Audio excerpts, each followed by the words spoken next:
নমস্কার, আপনারা শুনছেন রাত 12টা 5। আমি আবার চলে এসেছি আপনাদের গল্প শোনাতে। আচ্ছা, আপনারা কি পুরো গল্পটা শুনছেন না?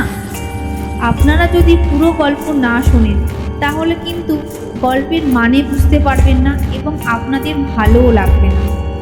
তাই রিকোয়েস্ট করব, যেই গল্পটাই শোনেন না কেন যেন পুরোটা শোনেন। আর আজকের গল্পটা কিন্তু একদম অন্যরকম। আমার তো এই গল্পটা বেশ ভালো লেগেছে। আপনারাও শুনে আমাকে জানাবেন আজকের গল্পটা কেমন লেগেছে আপনাদের। তাহলে চলুন শুরু করা যাক। আজকের গল্প ভুডু ডল। অদ্ভুত ধরনের প্রাচীন জিনিস সংগ্রহের একটা নেশা আছে অমরের। তাই যখন ওর কাকার আফ্রিকা যাবার কথা শুনল, অমর আনন্দে নেচে উঠল। কাকা মনতোষবাবু একটা বিলিতি কোম্পানিতে কাজ করে। প্রায়ই তাকে বিদেশে যেতে হয়, আর যখনই ফেরেন অমরের জন্যে কিছু না কিছু অদ্ভুত জিনিস তিনি নিয়ে আসেন। সুতরাং এবারও যে কিছু আসবে তাতে অমরের কোনো সন্দেহ নেই। মনতোষবাবু অমরের সামনে একটা লম্বা বাক্স রেখে বললেন, খোলো। অমর তাড়াতাড়ি প্যাকেট খুলে বাক্সর ঢাকা খুলতেই চমকে উঠল। একটা পুতুল, আফ্রিকানদের মতো সাজ দেখতেও, কিন্তু কেমন যেন বীভৎস। অমর ভালো করে লক্ষ্য করল, বীভৎস হচ্ছে পুতুলটার চোখ দুটো। কি নৃশংস দৃষ্টি! অমর একটু দমে গেল। কাকা তার জন্যে আফ্রিকান পুতুল এনেছেন, এটা তো আর প্রাচীন সংগ্রহের মধ্যে পড়ে না। অমরের মুখ দেখেই বুঝেছেন ব্যাপারটা মনতোষবাবু। বললেন, তুমি মনে করছো এটা তোমাকে শুধু সাজিয়ে রাখবার জন্যে দিয়েছি, তাই না? অমর একটু মনমরা হয়ে বলল, আমি ভেবেছিলুম তুমি দারুণ কিছু আনবে। মনতোষবাবু একটু হেসে বললেন, অমর, তোমার কিউরিওতে যত দুর্লভ সংগ্রহ আছে তার মধ্যে জানবে এটাও কম মূল্যবান নয়। বরং বলতে পারি এ ধরনের সাংঘাতিক বস্তু তোমার সংগ্রহে এখন যেমন নেই, পরেও কোনোদিন থাকবে কিনা সন্দেহ। রীতিমতো ভাবনায় পড়ল অমর। কি এমন জিনিস কাকা এনেছেন? তার মধ্যে কি এমন থাকতে পারে যা কাকাকে রীতিমতো উত্তেজিত করেছে? অমর নড়ে চড়ে বসে, বলে, আমাকে বলো না কাকা, কি ব্যাপার? আমি তো দেখছি এটা একটা পুতুল মাত্র। মনতোষবাবু একটা সিগারেট ধরিয়ে অমরকে বললেন, শোনো অমর, আমি তোমাকে সব খুলেই বলবো, যাতে তোমার সব জানা থাকলে তুমি এই পুতুলটাকে সাবধানে রাখতে পারো। এটা দেখতে সাধারণ হলেও ভীষণই সাংঘাতিক। আফ্রিকানরা একে বলে ভুডু ডল। হাইতির বহু প্রচলিত এক পদ্ধতি, যা দিয়ে ওরা শত্রুকে বধ করে। অমর ছোট্ট করে হাসল। কাকা, পুতুল দিয়ে সত্যি সত্যি কোনো শত্রুকে বধ করা যায় না? যায়, গম্ভীর হয়ে বললেন মনতোষবাবু। তবে শোনো, এই পুতুলটাকে ওদেশের ওঝারা প্রথমে মন্ত্রপ্রীত করে, তারপর কোনো শত্রুর ব্যবহৃত কোনো জিনিস বা তার নখ অথবা চুল কেটে লাগিয়ে দেওয়া হয় এই পুতুলের গায়ে। তারপরই এই পুতুল হয়ে ওঠে এক জীবন্ত, এক মরণদূত। যদি শত্রুকে বধ করার প্রয়োজন হয়, তাহলে যেভাবে বধ করা হবে পুতুলটাকে, শত্রুটিও ঠিক সেইভাবেই মরবে। মানে? অমর অবাক হয়ে জিজ্ঞেস করে। মানে? বললেন মনতোষবাবু, তুমি যদি ওর গলাটা ছুরি দিয়ে কেটে দাও, তবে 1000 মাইল দূরে থাকলেও সেই শত্রুর গলা কেটে পড়ে যাবে।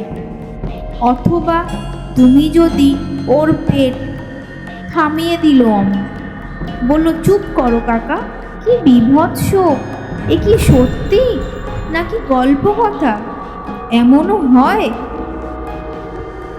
হয় বলেই তো তোমার দুর্লভ সংগ্রহে রাখার জন্যে ওকে নিয়ে এসেছি। তবে সাবধান অমর, কোনো দিন যেন ভুল করেও এর সত্যি মিথ্যে যাচাই করতে চেষ্টা করো না। ভুল মন্ত্র বা ভুল পদ্ধতি কিন্তু উল্টো ফল দেবে। যে শত্রু বধ করার জন্যে একে ব্যবহার করছে, তারই মৃত্যু ডেকে আনবে। না না কাকা, এসব কেউ করে? এ যে সাংঘাতিক জিনিস। মনে রেখো, ভুলোক না যেন। মনতোষবাবু বারবার সাবধান করে দেন অমরকে। পরদিন ছিল রবিবার। অমরদের পাড়ার ক্লাবে আজ জোর মিটিং। সামনেই বিশ্বকর্মা পুজো। প্রত্যেকবার এই দিন ওরা নাটক করে, নানা রকম গান বাজনা করে। এবার এখনো পর্যন্ত কোনো নাটক ঠিক হলো না। যে নাটকই ঠিক হয়, বিভিন্ন মতামতে ভেস্তে যায়। মিটিংয়ে সবাই খুব উত্তেজিত। মানিকের আনা একটা নাটকের বই এই মাত্র রজত বরবাদ করে দিল। ইন্দ্রনীল ওদের মধ্যে একটু বয়স্ক, প্রতিবারেই নাটকের পরিচালনা করে। একবার টিভিতে নাটকও করেছিল। এই সব গণ্ডগোল দেখে বলে ওঠে ইন্দ্রনীল, ভালো থিম না হলে নাটক করব না। যোগু বলে, বাংলাদেশ থেকে কি সব লেখকরা হাওয়া হয়ে গেল? একটা ভালো গল্প নেই, নতুন কিছু দিতে পারে না, কেবল পলিটিক্স নয় সংসারের প্যানপ্যানানি। দূর দূর। এতক্ষণ চুপ করে বসেছিল অমর, এবার নড়ে চড়ে বসল। বলবো বলবো করে একটু ইতস্তত করে বলেই ফেলল, আমি তোমাদের একটা নতুন ধরনের গল্প, না না সত্যি কাহিনী শোনাতে পারি। ইন্দ্রনীল যদি লিখতে পারে, তবে চারিদিকে হই হই পড়ে যাবে। ইন্দ্রনীল নড়ে চড়ে বসে বলল, শোনা তো আগে। যোগু বলল, ভালো থিম হলে লেখকের অভাব। অমর বলতে শুরু করলো, ঠিক যেমনটি শুনেছিল কাকার কাছে তেমনি করেই বলল। তার কথা শেষ হবার পর মিনিট 5 কেউ কথা বলতে পারল না। স্তব্ধ হয়ে বসে রইল পুরো ক্লাবটা। নীরবতা ভাঙল ইন্দ্রনীল। টেবিল চাপড়ে বলল, এটাই এবারের নাটক হবে, ফাইনাল। তোমরা রাজি? এক বাক্যে চেঁচিয়ে ওঠে সকলে, রাজি। মানিক বলল, কিন্তু ওই পুতুলটাকে কি নাটকে ব্যবহার করতে পারবো? কখনো না, দৃঢ় স্বরে প্রতিবাদ করল অমর। তাহলে এ নাটক বন্ধ। যোগু মধ্যস্থ হয়ে বলল, দরকার কি, ওই রকম দেখতে একটা পুতুল বাজার থেকে কিনে নিয়ে আসবো এখন। অমর বলল, ওই রকম নয়, ওই ধরনের, ওরকম পুতুল এখানে পাওয়া শক্ত। ইন্দ্রনীল সবাইকে চুপ করিয়ে দিয়ে বলল, পুতুলের ব্যাপারটা পরে ভাবা যাবে, আগে গল্পটা তো লেখা হোক। ঠিক হলো, দিন 7 পরে গল্পটা নিয়ে বসা হবে। ঠিক 7 দিন পর একটা ছোটোখাটো ম্যানস্ক্রিপ্ট নিয়ে হাজির হলো ইন্দ্রনীল। তার পরিচিত নাট্যকার অনিরুদ্ধ পালকে বলতেই তিনি দারুণ উৎসাহে নাটকটা লিখে ফেলেছেন। ইন্দ্রনীল বলল, তোমরা সবাই বসো, আমি তোমাদের গল্পটা পড়ে শোনাচ্ছি। কোনো জায়গায় যদি কারো আপত্তি থাকে জানাবে, অসুবিধে না থাকলে বদলে দেওয়া যাবে। শুরু হলো গল্প পড়া। এক আফ্রিকান ওঝা, তার কাজ হলো এক ভুডু ডল দিয়ে শত্রু বধ করা। এর জন্যে সে মোটা মোটা টাকা রোজগার করে। একদিন এক বৃদ্ধ ভদ্রলোক এলেন ওঝার কাছে। বললেন তিনি বহু টাকার সম্পত্তির মালিক, কিন্তু অপুত্রক। আছে বহু দূর সম্পর্কের এক ভাইপো। তার মৃত্যুর পর সমস্ত সম্পত্তি সেই ভাইপোই পাবে। কিন্তু ছেলেটি খুব খারাপ হয়ে গেছে। সম্পত্তির লোভে সে খুন করতে চাইছে বৃদ্ধকে। 2 বার তিনি বেঁচে ফিরে এসেছেন, কিন্তু এভাবে কি করে তিনি বাঁচবেন? তাই তিনি চান ছেলেটিকে, না মৃত্যু নয়, ছেলেটির পা দুটো পঙ্গু হয়ে যাক, তাহলে অন্তত কটা দিন তিনি সুস্থ হয়ে বাঁচতে পারবেন। ওঝা বলল, পঙ্গু করা শক্ত, তবে পা দুটো কেটে দিতে পারা যায়, অথবা ভেঙেও দেওয়া যায়। কিন্তু পঙ্গু করার জন্যে যে মন্ত্র দরকার সে বিদ্যে তার নেই। অনেক কথা কাটাকাটির পর ঠিক হলো, মোটা টাকা পেলে ওঝাটি অন্য এক বড় ওঝা দিয়ে বৃদ্ধের ইচ্ছে পূরণ করতে পারে। অন্যদিকে বৃদ্ধের সেই ভাইপোটিও এলো ওই একই ওঝার কাছে বৃদ্ধের মৃত্যু কামনা নিয়ে। প্রচুর টাকার লোভ দেখালো। বলল সে যদি মোটা টাকার সম্পত্তি লাভ করে তার 1/3 সে দেবে ওঝাকে।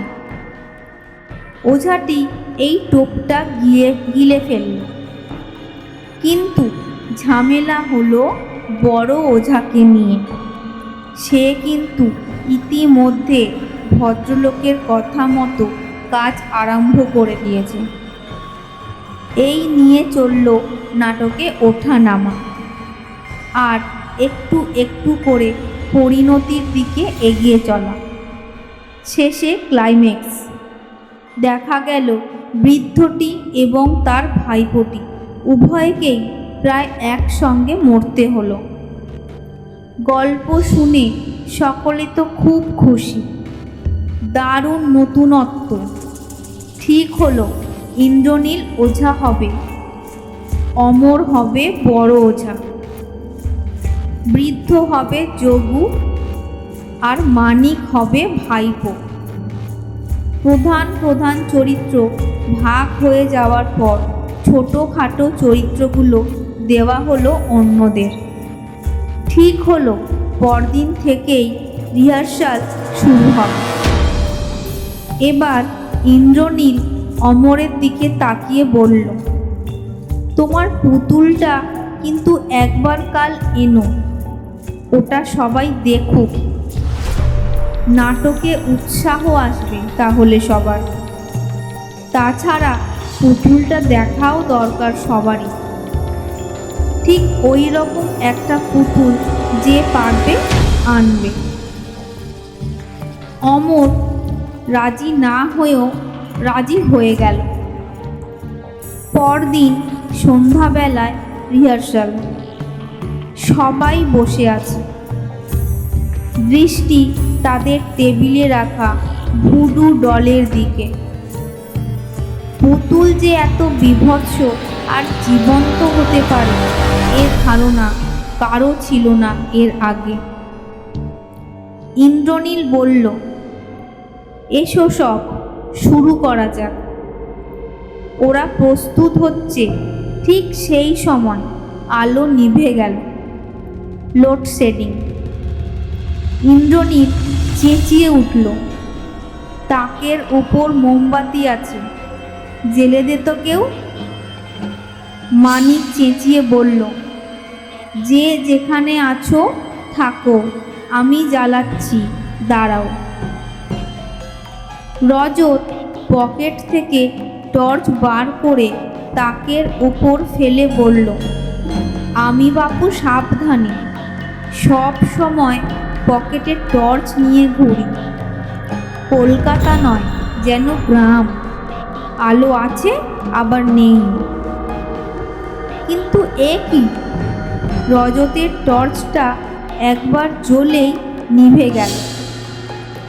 অবাক হয়ে গেল রজত। মাত্র কালকেই সে ব্যাটারি লাগিয়েছে।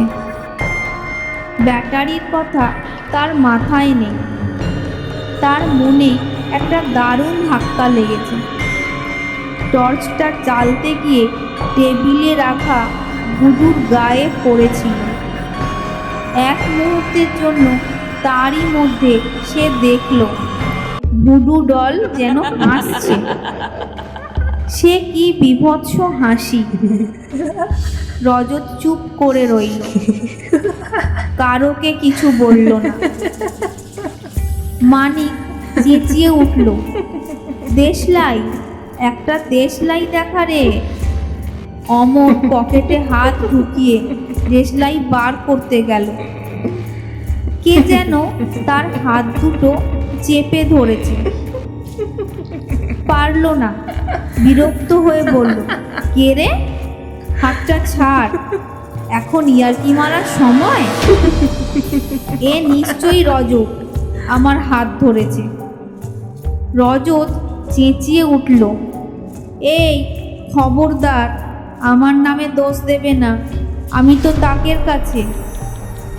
মানিক ধমক দিয়ে বলে, একটা দেশলাই নেই কারো কাছে, অথচ রাত দিন সব খুঁজছে। জহু চেঁচিয়ে বলে, ঠিক আছে, আমি বাইরে থেকে আলো জেলে নিয়ে আসছি, দাঁড়াও। ঠিক এই সময় দপ করে আলো জ্বলে উঠল। রজতের টর্চটাও জ্বলে উঠল। অমরের হাতটাও কে যেন ছেড়ে দিল। আরম্ভেই এই ধাক্কাটা সকলে সহজে নিতে পারল না। রাতও হয়েছে। ঠিক হলো পরদিন থেকে রিহার্সাল শুরু হবে। আর রজতের উপর ভার পড়ল একটা এমার্জেন্সি আলোর ব্যবস্থা করার, যাতে লোডশেডিং হলেও রিহার্সালের কোনো ক্ষতি না হয়। তবে অন্ধকারে পুতুলটাকে ভালো করে দেখা যায় না, সুতরাং বন্ধুরা ধরে বসলো অমরকে। আর একদিনের জন্যে পুতুল নিয়ে আসতে হবে। পরদিন রিহার্সালে আবার লোডশেডিং হলো। আবারও সেই ঘটনা ঘটল, কিন্তু এমার্জেন্সি লাইটটা জ্বলল না। সকলে হঠাৎ চমকে উঠল। টেবিলে যেখানে ভুডুকে বসানো হয়েছে সেখান থেকে দুটো তীব্র নীল আলোর গোলা বন বন করে ঘুরতে ঘুরতে চারিদিকে আলো ছড়াচ্ছে। মনে হচ্ছে যেন নীল আলোয় মৃত্যুর হাতছানি। সে রাতেও রিহার্সাল হলো না। ঠিক হলো পরদিন আবার রিহার্সাল হবে। অমর বলল, এই পুতুলটা অশুভ শক্তি, কাল আর একে আনছি না। ইন্দ্রনীল বলল, না অমর, আমিও সব শুভ অশুভ শক্তিতে বিশ্বাস করি না। তুই কাল আর একবার কষ্ট করে আনিস, তারপর আর বলবো না। মানিকের শোবার ঘরের চেয়ারে দেখা গেল একটা ভুডু ডল। মানিক সেদিকে তাকিয়ে বলল, ক্ষমা করো ভুডু ডল, এই লোভটা কিছুতেই সামলাতে পারলাম না। নকল পুতুলটার সঙ্গে তোমাকে বদলে নিয়েছি। অন্ধকার হতেই কাঁধে ঝোলানো ব্যাগ থেকে নকল বেরিয়ে এসে আসলের জায়গা নিল। আসলে কাহিনীটা তোমার সত্যি কিনা আমি নিজে পরীক্ষা করব। সব বুজরুকি ঘুচিয়ে আমি প্রমাণ করব অমর মিথ্যে কথা বলেছে। প্রমাণ করে দেব বিংশ শতাব্দীর মানুষ ভুডুতে বিশ্বাস করে না। তারপর যার জিনিস তাকে ফিরিয়ে দেব। মানিকের ঘরে সে রাতে কিন্তু নতুন কিছু ঘটল না। পরদিন পুতুলটাকে ক্লাবে নিয়ে গিয়ে বসিয়ে দিল তাকে। সবাই অবাক হয়ে গেল। নকল পুতুল বলে ওরা বুঝতেই পারল না। ঠিক সেই সময় অমর এলো মানিকের বদলে নেওয়া পুতুল নিয়ে। তাকে রাখতে গিয়ে চমকে উঠল। কোনটা আসল আর কোনটা নকল বোঝাই যায় না।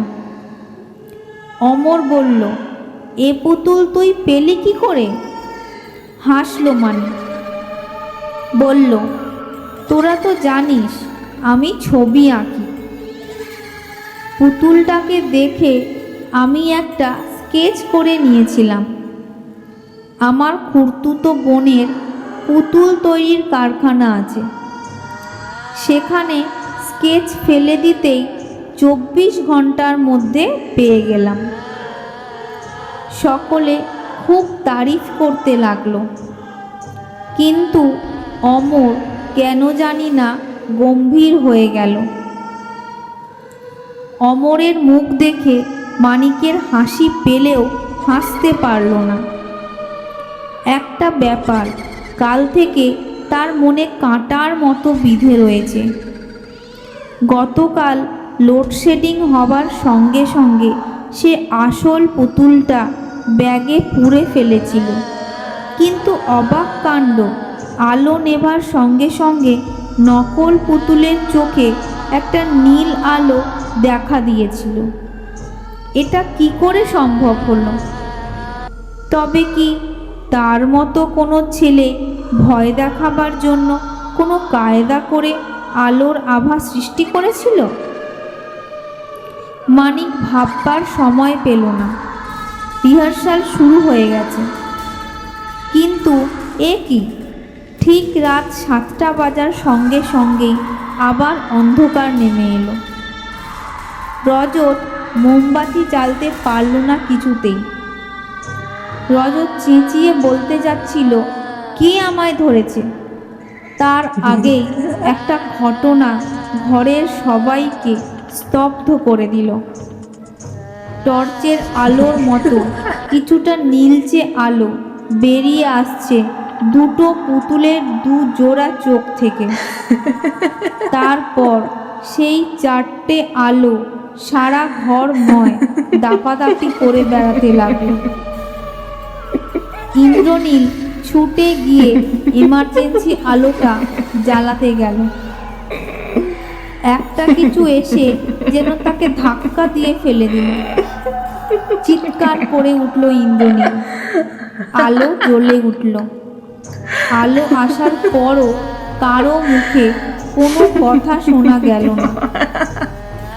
সকলে বড় বড় চোখে তাকিয়ে রইল মূর্তিটার দিকে। মানিক উত্তেজিত হয়ে ওঠে, বলে, সবাই ভয় পাচ্ছ বলে নানা রকম ঘটনা ঘটছে। আমি বলছি এ সব মিথ্যে, এ সব গল্প, কিংবদন্তি। সবাই চুপ করে থাকে। উত্তেজিত মানিক আরও উত্তেজিত হয়ে ওঠে, বলে, ও বিশ্বাস হচ্ছে না?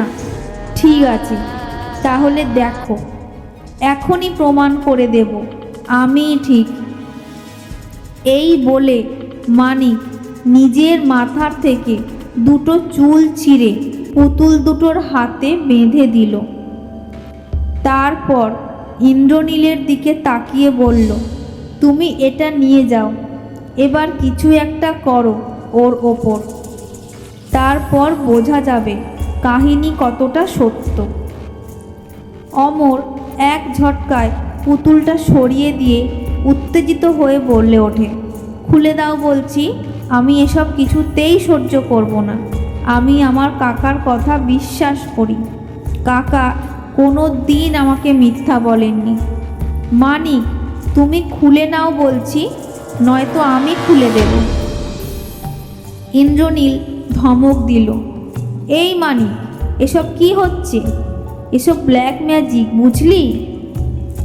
মানিক এবার রীতিমতো খেপে উঠল, বলল, ও তাহলে দেখছি তুমিও বিশ্বাস করো এসব বুজরুকি। ঠিক আছে, যত কাপুরুষের দল, চেয়ে দেখো এবার আমি কি করি। ব্ল্যাক ম্যাজিক কেমন হোয়াইট হয়ে যায় দেখো। নিমেষের মধ্যে মানিক টেবিল থেকে একটা আলপিন নিয়ে ফুটিয়ে দিল পুতুলটার পায়ে। নিমেষের মধ্যে মানিকের পা থেকে ফোঁটা ফোঁটা রক্ত বেরিয়ে এলো। চমকে উঠল মানিক, আর একটা আলপিন নিয়ে এগিয়ে চলল নকল পুতুলের দিকে। চিৎকার করে উঠল অমর, বন্ধ কর, বন্ধ কর এসব খেলা। এমন জানলে এই পুতুল আমি তোমাদের কাছে নিয়ে আসতাম না। মানিকের আলপিন ধরা হাতটা ততক্ষণে নকল পুতুলের কপালের কাছে পৌঁছে গেছে। ফোঁটাতে গিয়েও পারল না মানিক। ততক্ষণে রজত দৌড়ে এসে ওকে জাপটে ধরেছে। দুজনের মধ্যে ধস্তাধস্তি হয় কিছুক্ষণ। রজত চিৎকার করে ওঠে, মানিক, মানিক, কি করছিস তুই? কথা বলতে গিয়ে একটু অন্যমনস্ক হয়েছিল রজত। সঙ্গে সঙ্গে মানিক ঝাঁপিয়ে পড়ে পুতুলটার ওপর। আলপিনটা ফুটে যায় পুতুলটার বাঁ হাতে। মানিক তার বাঁ হাতে পিন ফোটানোর ব্যথা অনুভব করল। আশ্চর্য, নকল আর আসল হঠাৎ এক হয়ে গেল কি করে? মানিক তাকালো বিস্মিত নকল পুতুলটার দিকে। এ কি, পরিষ্কার দেখছে সে পুতুলটার চোখের পাতা নড়ছে। নজর পড়ল পুতুলটার পায়ের দিকে। আবার ভীষণভাবে চমকে উঠল মানিক।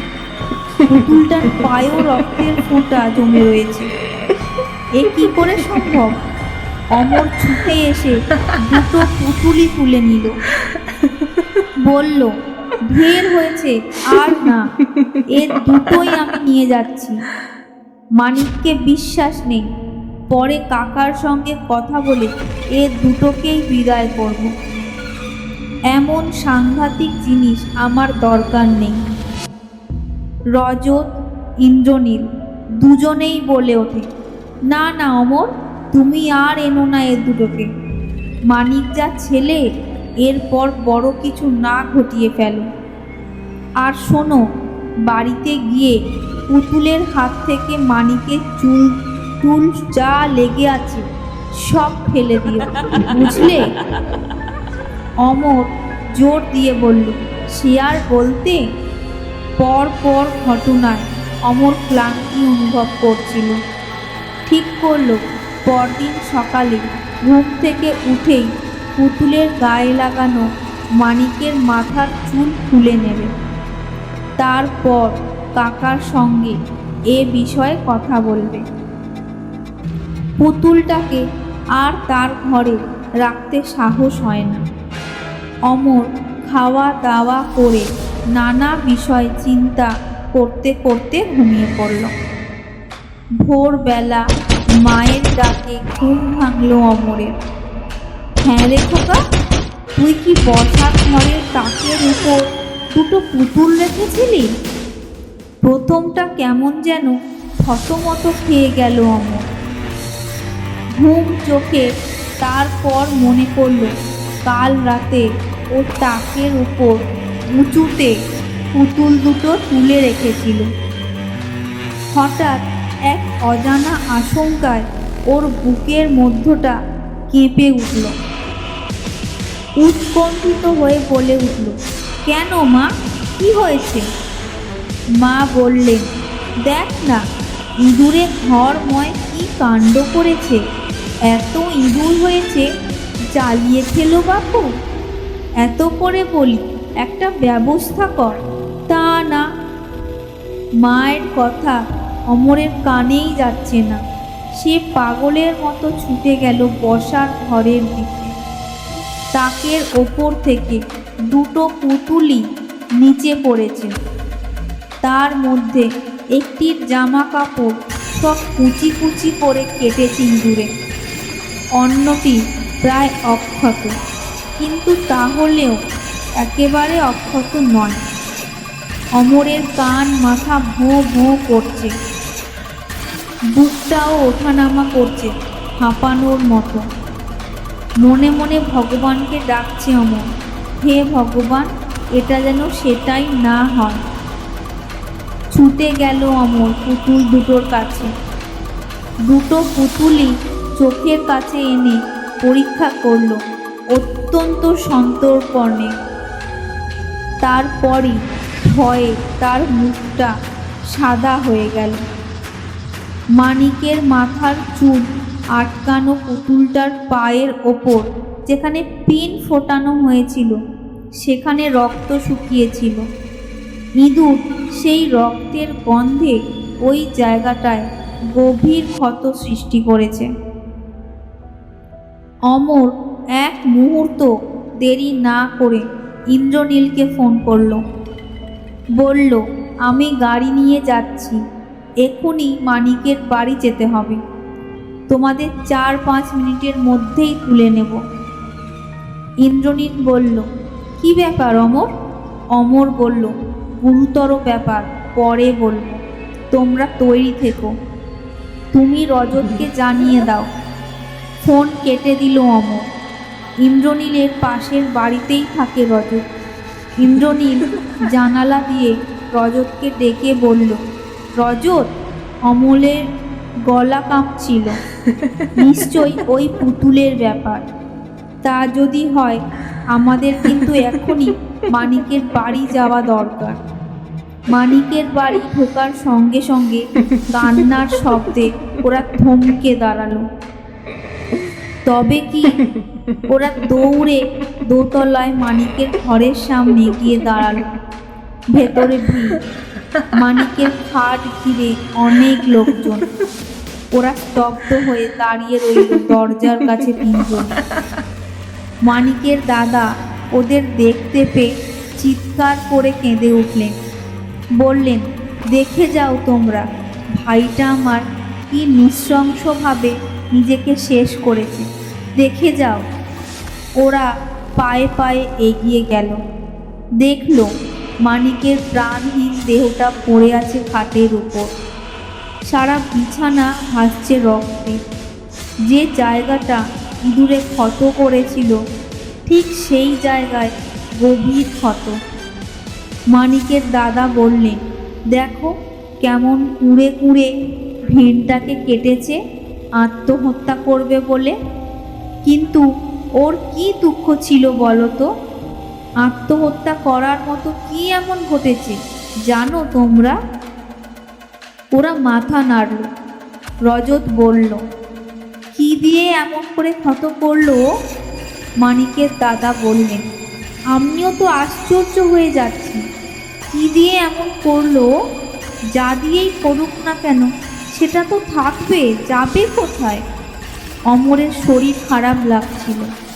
এই সব কিছুর জন্যে সে দায়ী। সে যদি পুতুলটা সম্বন্ধে কিছু না বলতো তাহলে তো এমন ঘটনা ঘটতো না। এত বড় একটা অপরাধ সারা জীবন তাকে বুকের মধ্যে লুকিয়ে নিয়ে বেড়াতে হবে। কাউকে বলতে পারবে না, বললেও কেউ বিশ্বাস করবে না। অথচ নিজেকে সে তো কিছুতেই ক্ষমা করতে পারছে না। প্রচণ্ড একটা যন্ত্রণা অনুভব করলো বুকে। চোখের সামনে সব যেন আবছা হয়ে আসছে। সেই আলো আঁধারের ঘোরে অমর পরিষ্কার দেখল মানিক এসে দাঁড়িয়েছে। তাকে বলছে, আমার মৃত্যুর জন্যে কে দায়ী, তুমি না আমি? অমর বিড়বিড় করে বলল, আমি আমি আমি। আমায় তুই ক্ষমা কর ভাই। ধপ করে একটা শব্দে ঘরের সবাই তাকালো ওদের দিকে। অমর পড়ে আছে মাটিতে অজ্ঞান অচৈতন্য অবস্থায়। তাহলে কেমন লাগলো আপনাদের আজকের গল্প? আজকের গল্পটা শুনে আমার মনে কিন্তু বেশ কিছু প্রশ্ন এসেছে। আপনারা যারা যারা এই গল্পটা শুনলেন আমাকে একটু এই প্রশ্নের উত্তরগুলো যদি দিতে পারেন তাহলে কমেন্ট করবেন। প্রথম প্রশ্ন হলো, এই যে নকল ভুডু ডলটা নিয়ে এলো, সেই নকল ভুডু ডলটা আসল কী করে হয়ে গেল? এটা আমার কিছুতেই মনে আসছে না বা আমি বুঝতে পারছি না। যদি কেউ বুঝে থাকেন প্লিজ একটু কমেন্ট করে জানাবেন।